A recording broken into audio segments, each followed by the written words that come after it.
Every Valentine's Day, the elderly woman puts on her finest makeup and walks slowly into the train station because her husband had promised her he would return on Valentine's Day. But now 75 years have passed, and she still hasn't seen him return. After decades of waiting, she has gone from being radiant and youthful to having a head full of white hair. Although time has left its marks on her face, when her gaze falls on the photo at the platform, she still smiles with the innocence of first love. Her thoughts drift back to the moment she first met her husband. With just an unintentional glance, their hearts were instantly touched. The seed of love took root and began to grow. In just 3 short months, they walked into the halls of marriage hand in hand. However, the happiness was short-lived. Nick received a draft notice to the battlefield. In that war-torn era, parting had become a common occurrence. But for Ella, who was 6 months pregnant, this farewell was an unbearable heartbreak. To soothe Ella's anxiety, Nick made a heartfelt promise. He vowed to return on next year's Valentine's Day. As the farewell bell rang, Ella burst into tears. After a heartfelt kiss, Nick boarded the departing train. But just as the train started to move, Ella suddenly ran after it. She handed Nick a peace card. Though it seemed like an ordinary card, to this loving couple, it was a precious token of comfort for their hearts.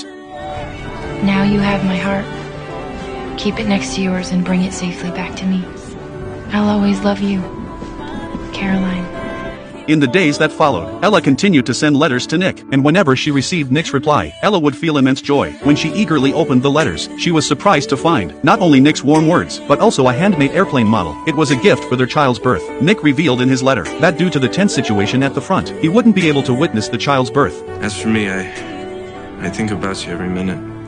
I keep your Valentine in my pocket, next to my heart, to remind myself that one day, this will all be behind us. However, after that letter, Ella never heard from Nick again. Her worries grew day by day. One day, Ella saw the postman with a heavy expression heading toward her neighbor's house. She was immediately filled with a sense of foreboding. Sure enough, her neighbor's husband had died on the battlefield. Ella's fears deepened. She dreaded receiving the same bad news. On the night her child was born, Ella hurried to have a photo taken of the baby, hoping to share the joy with her husband at the front. The child's arrival was like a beam of light that temporarily brightened Ella's world, darkened by longing. In the busy days of raising the child that followed, time seemed to speed up, until one day, the radio announced the end of the war. Ella finally felt a glimmer of relief. She believed Nick would soon return safely. See the airplane Daddy made for you?